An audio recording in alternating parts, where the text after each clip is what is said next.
need to also give a shout out to Monica Murray, your representative, who has also been a great addition to the Kansas legislature. This woman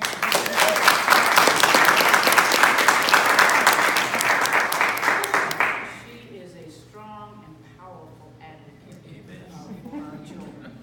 Nobody messes with Monica. Just telling you now. And Lynn Grant, standing back there.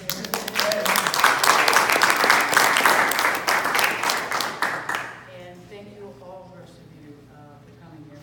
The guy with the camera over here is my tracker. He's been assigned to me in my campaign, so he's just taking pictures, hoping to catch me say something really dumb. So far, so good. Not done that. Okay, so thanks for joining us here today at this Family Resource Center. You know, how long ago, Monica, was it? I came down? A couple months. A couple months. I think when the students were doing their walkout from the school, I was in Pittsburg that day, and Monica and Ann toured me around this facility. And you know what was the neatest part, aside from how cool this place is, was as we were walking down the street, every kid that Monica saw had been at the center for them. And it's also nice as a legislator to see the fruits of your labor. You know, I worked very hard to get the money in the budget years ago for those early childhood block grants, and it was just wonderful to come down here and see what you've done with it. I mean, you've taken it and you've really exploded it, so very nice. And you know, just like so many of the kids here in Pittsburgh,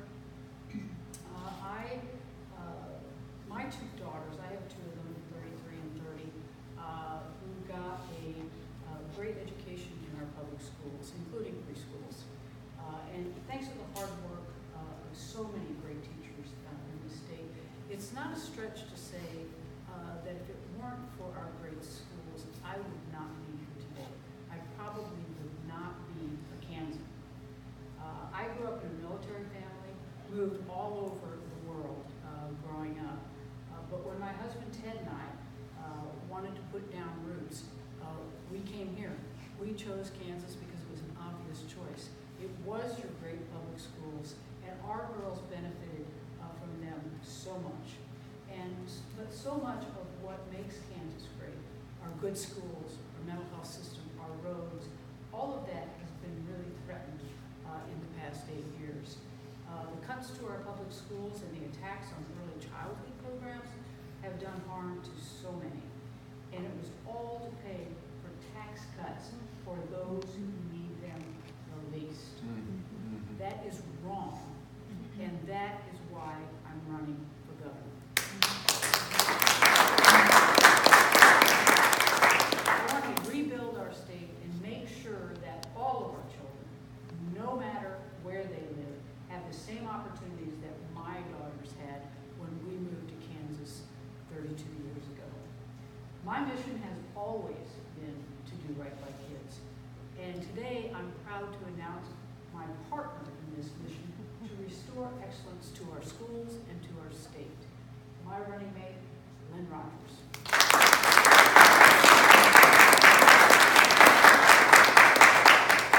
Lynn has been fighting for education from early childhood straight through our university system. He served for 16 and a half years on the Wichita School Board. And I think that began in 2001. And then in 2016, much to my delight, he ran and won for the state senate because he knew our schools and our communities could do better. And that's something that he and I have in common. During his time in the legislature, Lynn has fought to reverse the Brownback Collier experiment and invest more in our schools, roads, and infrastructure. Though he's lived in Wichita for the past 30 years, he has traveled all across this state using his expertise in finance to work with our farmers and our ranchers, assisting them in their investments and their financial planning. He has done business in just about every one of our 105 counties that we have here. He knows every corner of this state. And as a businessman and as a parent, he knows that every single child in Kansas deserves a world-class education, no matter where they grow up. His commitment to our teachers and our students make him the right choice to help lead Kansas in this next chapter. Lynn will be a lieutenant governor that serves every family, every business, making our state a better place. I know I am thrilled to have Lynn join me in this venture. I'd like him now to come and say just a few words.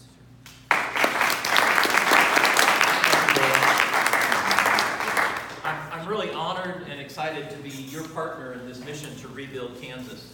And this really is kind of a fun room to be in. I think it's the most exciting room that we've been in all time with all these toys. So I grew up on a small family farm in rural Nebraska.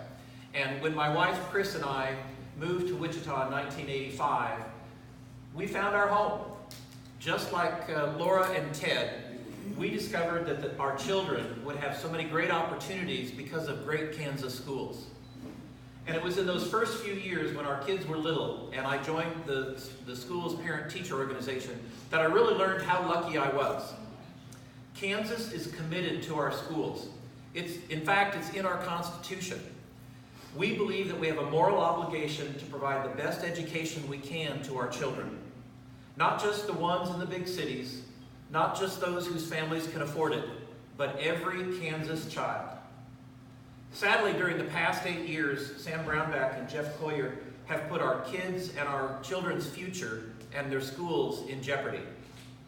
Their first legislative session, they made the largest cut to our schools in state history, setting us up for the school crisis that we're still dealing with today. The very next session, they passed the Brownback tax experiment, causing a self-inflicted budget crisis that devastated our economy, hurt our schools, and derailed important investments like our roads. Serving on the Wichita Board of Education, I saw the damage of the Brownback experiment firsthand. I saw larger class sizes, programs and support staff eliminated, a shorter school year, higher fees for parents, teacher pay freezes, not to mention teachers paying more out of their own pocket for class supplies. Things had to change or an entire generation of kids would be in underfunded classrooms and see fewer opportunities for their future. As Laura mentioned, I'm a businessman and I've traveled all over Kansas helping family farmers and ranchers plan and invest for their futures. I've helped families in almost every Kansas county plan and finance the equipment that they were going to use for their family farm. And it's the same with our kids. We must plan and invest in their futures.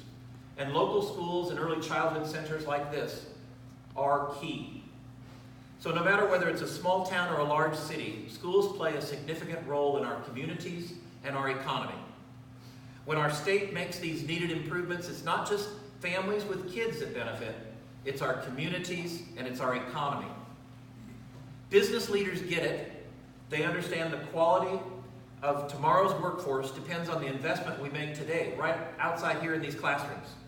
And during my time on the Wichita Board of Education, I worked to improve schools in Wichita. And during my time in the Kansas Senate, I fought alongside Laura Kelly to strengthen all Kansas schools. And I look forward to working with Laura in the future as we rebuild our state and reinvest in our future.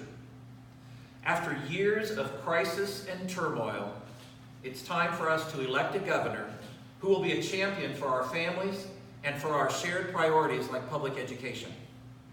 Laura Kelly is the right choice for Kansas.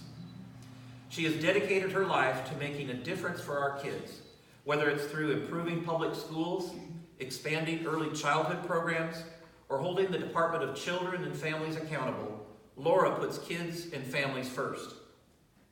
She is the only candidate who has been in the trenches fighting for Kansas families during the last 8 years of the Brownback-Collier experiment. When Sam Brownback and Jeff Collier hurt our schools and our kids, Laura was there to sound the alarm and demand accountability. She is known as a no-nonsense problem solver who will work with anyone to get things done for Kansas. something I witnessed firsthand when I came to Topeka last year. Laura can bring people together like no one else. And at this pivotal moment of recovery in Kansas, it's needed. So I'm honored here today to be joining Laura. I believe she will be the education governor our children, our families, and our businesses deserve. So thank you very much for coming out, and we ask for your support in August. So thank you very much.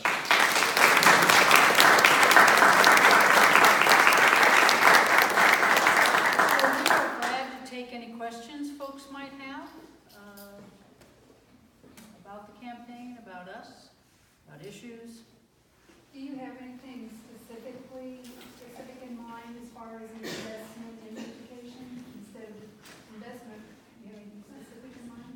Yeah, well, clearly, adequately and equitably funding our K through 12 system is high on our radar, and we've already started to work towards that. But I think specifically what I want to do is, I believe in prevention. I believe in early intervention. And so my plan is to take programs like this and the Opportunity Project in Wichita and try to replicate programs like this across the state. You're making a huge difference here in your community by getting to these kids and their families early.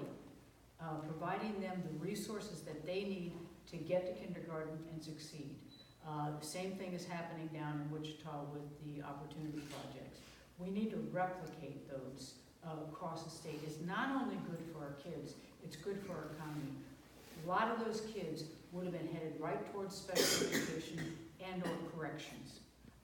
We need to head them off the path and get them on the right path and do it early.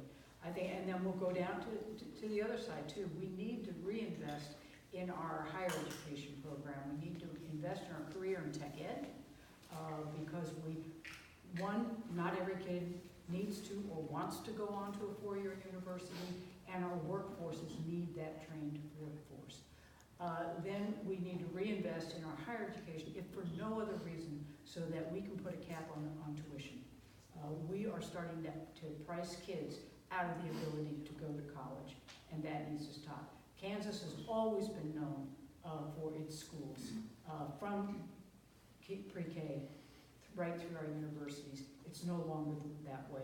We need to change it and bring it back. Yes? I saw on the news earlier today that Secretary DeVos wants public schools to start identifying children that they think are from undocumented parents and turn them into ICE.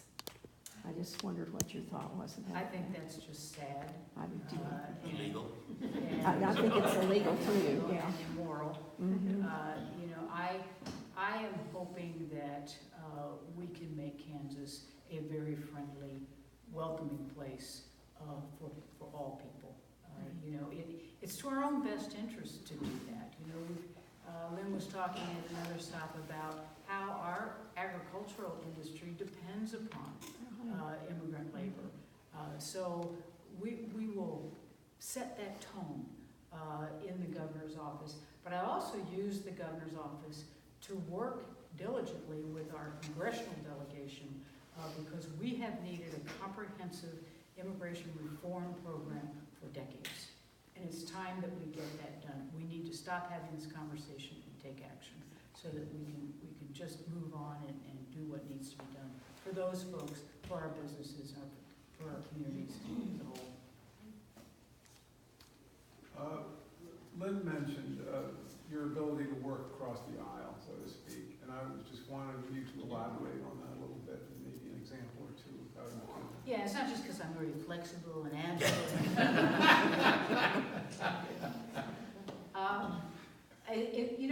Even much before I got into the legislature, it just is my natural style to work with people I don't necessarily agree with. If I have a goal in mind, I want to get something done. And so when I got in the legislature, it was very clear that would be an appropriate role for me to play in the Democrat caucus. That I had the ability and the interest in really working across the aisle to get things done. You know, I was actually a math major when I went into college, and I can count.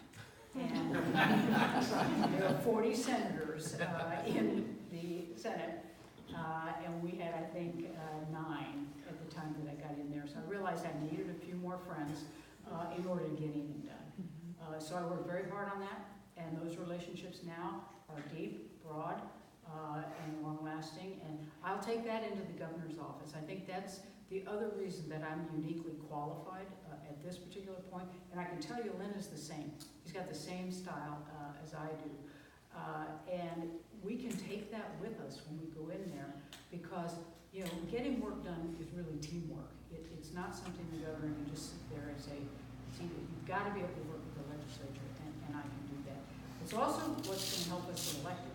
That's what I think we're probably the only electable team because when we get into that general election, we're going to need moderates, moderate Republicans to vote for us. There are not enough Democrats to put us in the governor's office. So again, these relationships that we formed go well beyond the halls of the Capitol. You know, for the 14 years I've been in the legislature, I've worked very closely with a number of moderate groups that have sprung up to fight back against Sam Brownback and Jeff Collier's agenda. And I've stayed in close touch with those groups, and I know that they will be there for us in the general election. And those moderates will cross over and vote for our ticket because they're not going to have anybody who is philosophically anywhere near them. I think you had a question on it. I was wondering, in other areas besides education, there's been such an assault on everything that I value. And I mean, expanding Medicaid, for instance, I'm assuming you support that. I do. Okay. Yes. Attack on women's health issues. Well, you know, you all know the issues I'm talking about. Everything else that's been under attack under the current regime, I'm hoping that we're going to see the end to that. I hope so too, and that's part of our plan. You know, yes, I've supported Medicaid expansion since day one. I think it's one of the dumbest things the state has ever done to not expand Medicaid. We have left over $2.5 billion on the table in Washington, D.C. to be distributed to other states for their citizens and for their economy. You know, Louisiana just expanded Medicaid last year, and in 1 year, they've seen $317 million in savings, and it's created 50,000 jobs. We need that in Kansas, and we will get it done. You know, the governor vetoed it. The legislature actually passed it last year. The governor vetoed it.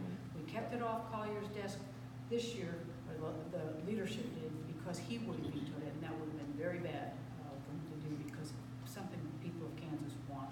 So next year, though, we'll get it passed, and we'll sign it and go into law, and then we can move on with that issue.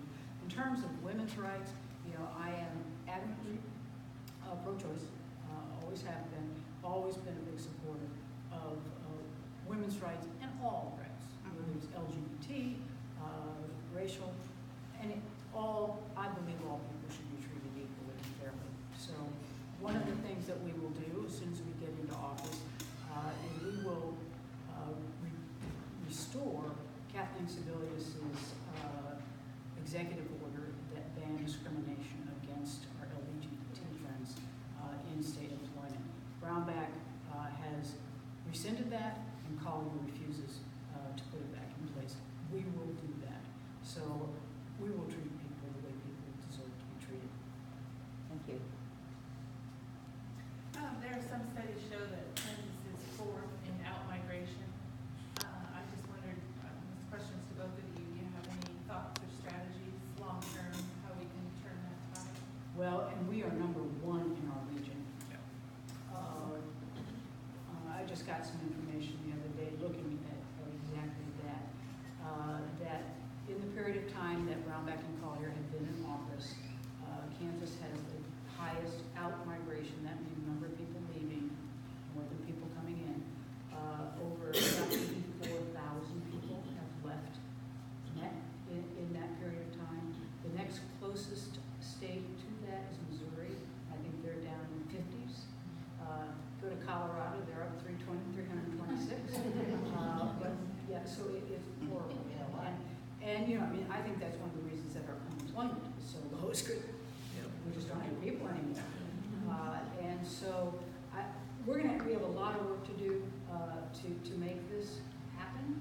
But I think as we restore our state to sanity, for one thing, so that we can change the perception that people have of this state, which I think has been driving people out, particularly young people, and certainly not making this an attractive place for people or businesses to move. So we have to do that.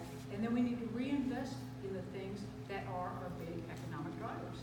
Schools being absolutely number one. That's why people come, that's why business come or stay, is because we have a great education system. So we've got to do that. You know, I mean, boy, do you all know with 69 that we have defunded our transportation program. And your promised 4-lane, not there yet. And those are the kinds of things that we need to do, because those are the kinds of things that will attract business. Those are the kinds of things that will keep people here and create jobs for our kids so they don't have to go elsewhere. And I would just add to that, as a business person, you know, in the banking world, you want to make sure that things were economically feasible. And, you know, that means a business has got to succeed. Well, they can't do that without good employees, and you've got to have great wages, good wages for working families, so that they'll come. And I think it's similar to what Senator Kelly says. There's so many things we can do to attract people. And again, I think we'll be committed to great jobs, great wages, and great schools. Those three combination will help us quite a bit. There's so much we can do in the ag world for creating jobs that are more than just low-paying jobs. A lot of agribusiness type industries. We've got some real expertise that we can bring to rural Kansas in that regard. So I think that's a starting point. But we've got to start believing in ourselves again and not fight that negative image that we have because of what Brownback and Collier and Kobach have done over the last few years. So, Yes. I have maybe a multi-part question. In regards to CanCare 2.0, do you foresee, if you are elected governor, do you foresee you keeping CanCare? I know 2.0, it's kind of been halted right now, but do you see you continuing to promote CanCare 2.0 and picking that back up again? Or do you see yourself eliminating the 3 managed care organizations? I feel like somebody planted these questions. Because that's right up my alley. I think I might kind of know that.